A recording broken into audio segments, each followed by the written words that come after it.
여러분 안녕하십니까? 목회대타연구소의 김지아입니다. 오늘은 넘버즈 198호입니다. 오늘 다룰 내용은 청소년의 유해 환경입니다. 청소년들을 유혹하는 여러 가지 나쁜 주변의 요소들이 있죠. 그런 것들을 일컬어서 청소년 유해 환경이라고 얘기하는데, 오늘은 그 유해 환경에 대해서 한번 좀 살펴보겠습니다. 먼저 청소년들을 유혹하는 성인 영상물을 한번 살펴보겠습니다. 최근 1년간의 청소년들이 성인용 영상물을 어느 정도 이용했는지 한번 살펴보겠습니다. 무려 48%의 청소년들이 성인용 영상물을 본 적이 있다라고 응답을 하고 있습니다. 특히 2018년도는 39%, 2020년도에 37%, 2021년 48%. 그래서 최근 2년 사이에 성인용 영상물을 이용한 비율이 굉장히 급등을 했죠. 굉장히 좀 우리가 놀라운 사실이고요. 그리고 이걸 학교 급별로 한번 살펴봤습니다. 초등학생 같은 경우에 2018년도에 20%였는데 2022년도 40%로 2배 올랐죠. 중학생 같은 경우 2018년도 42%였는데 46%로 소폭 올랐습니다. 고등학생 같은 경우는 53%였다가 2018년도에 2022년도에 57%로 한 4%포인트 증가를 했습니다. 소폭 오른 거죠. 이렇게 보면 특징적인 거는 고등학생들이 성인용 영상물을 이용한 비율이 제일 높긴 하지만, 그러나 중학생하고 비교하거나 초등학교 비교하면 그렇게 큰 차이는 아니다는 것 첫 번째 특징이고요.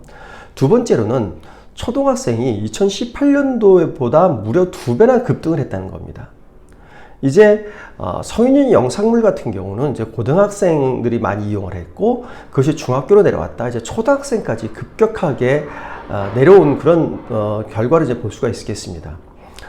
청소년들, 특히 이제 초등학생 때에 성인용 영상물을 많이 접한다고 하는 것은 건전한 성의식 발달에 굉장히 중요한 영향을 미치기 때문에 우리가 좀 유념을 해야 될 것 같습니다. 다음으로는 청소년 폭력에 대해서 한번 살펴보겠습니다. 최근 1년간에 폭력을 당했느냐 하는 폭력 피해를 한번 살펴보면요.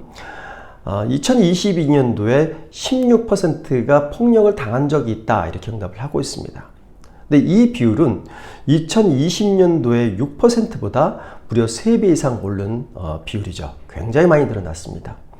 그렇다면 왜 이렇게 최근 2년 사이에 청소년들의 폭력 피해율이 늘어났을까? 그 이유는 몇 가지 생각할 수 있습니다. 첫째로는 폭력이 그만큼 훨씬 더 일반화되고 있다. 그래서 폭력의 피해를 겪는 아이들이 많이 늘어나고 있다는 걸로 생각할 수 있고요.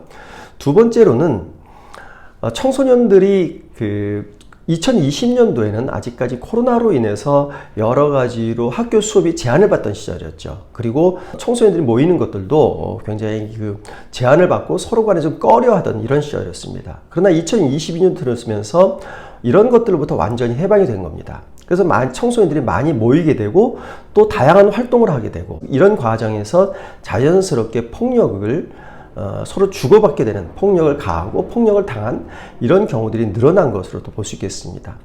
세 번째로는 과거에는 폭력으로 생각하지 않던 것들이 이제는 폭력으로 인지가 돼서 폭력 신고하는 비율이 굉장히 높아진 게 아닌가 하는 생각도 있습니다. 전에는 사소한 장난으로 치부가 됐었거나 이런 것까지 신고를 해 라고 생각했는데, 이제는 이것들도 중요한 청소년 폭력이다 이렇게 생각을 해서 적극적으로 폭력 피해를 신고하는 이런 성향이 늘어났기 때문인가 아닌가 생각이 하는 겁니다. 어쨌든 이런 세 가지 요소가 복합적으로 나타나서 청소년 폭력 피해율이 최근 2년 사이에 무려 3배 이상 급등한 것으로 이렇게 볼 수 있겠습니다. 이걸 학교 급별로 보면 좀 우리가 유념할 게 또 하나 있는데요. 초등학생 같은 경우에 2022년도에 폭력 피해율이 22%였습니다.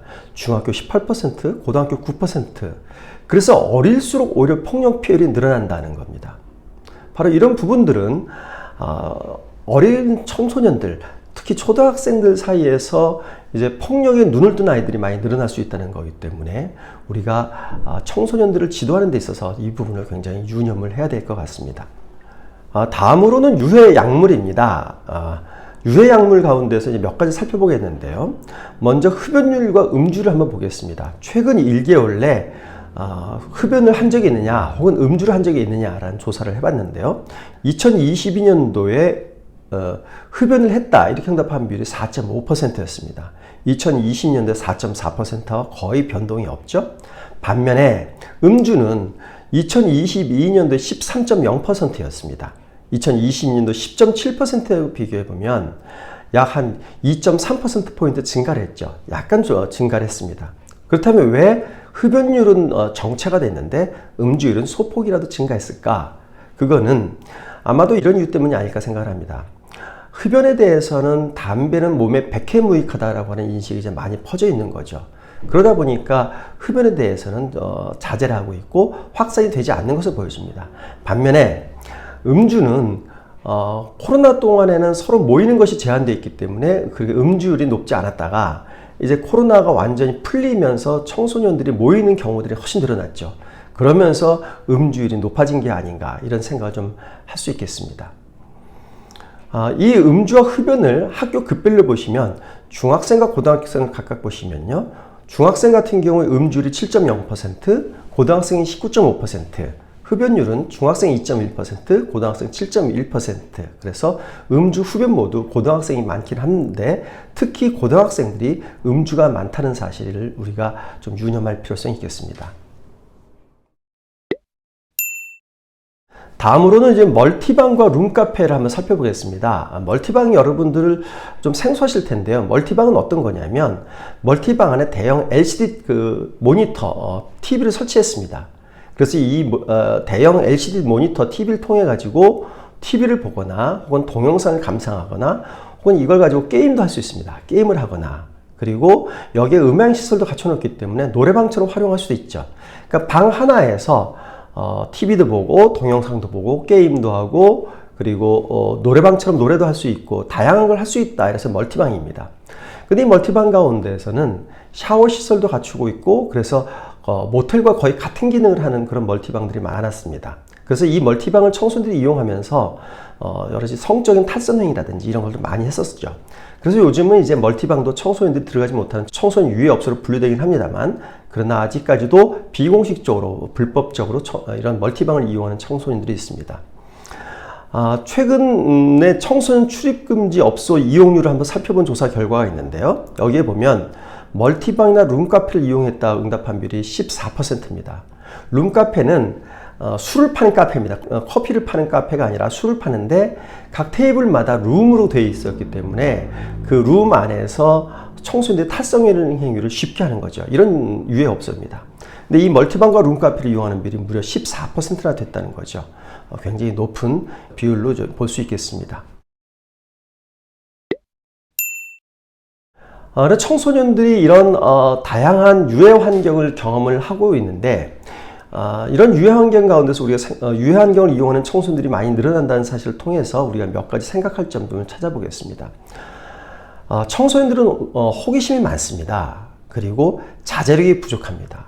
그러다 보니까 유해 환경에 넘어가기 쉬운 거죠.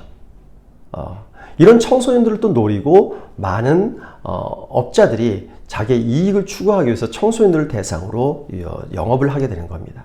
이런 청소년들에 대해서 정부에서는 유해시설, 유해 환경을 제거하기 위해서 노력을 하고 단속을 하긴 하지만 그러나 근절하기는 사실 어려운 것이 현실입니다. 따라서 청소년들이 유혹을 이길 힘을 길러주는 게 무엇보다 중요하다고 생각이 됩니다. 시편 119편 9절에 청년이 무엇으로 그 행실을 깨끗게 하리까? 라고 질문하면서 같은 119편 105절에는 주의 말씀은 내 발의 등이요 내 길의 빛이니다 라고 솔루션을 제기하고 있습니다. 교회 교육이 우리 청소년들에게 성경의 이야기를 알려주거나 이런 데서 그치지 않고 옳고 그른 것에 대한 분별력 그리고 옳은 것을 자기가 지향하면서 그에 따른 자제력을 키우는 이런 교육이 필요하다고 생각이 됩니다. 이런 교회 학교 교육이 될 때 청소년들이 그 자기 주변에 있는 유해 환경에 대해서 분명한 분별력을 가지고 스스로 이것을 이용할 것이냐 말 것이냐를 판단하고 자제력을 발휘해서 거기로부터 멀어질 수 있고 그것을 멀리할 수 있는 이런 우리 기독 청소년들이 될 수 있지 않을까 하는 생각입니다. 네, 이상으로 넘버즈 198호 설명드렸습니다. 다음 주에 다시 뵙겠습니다. 감사합니다.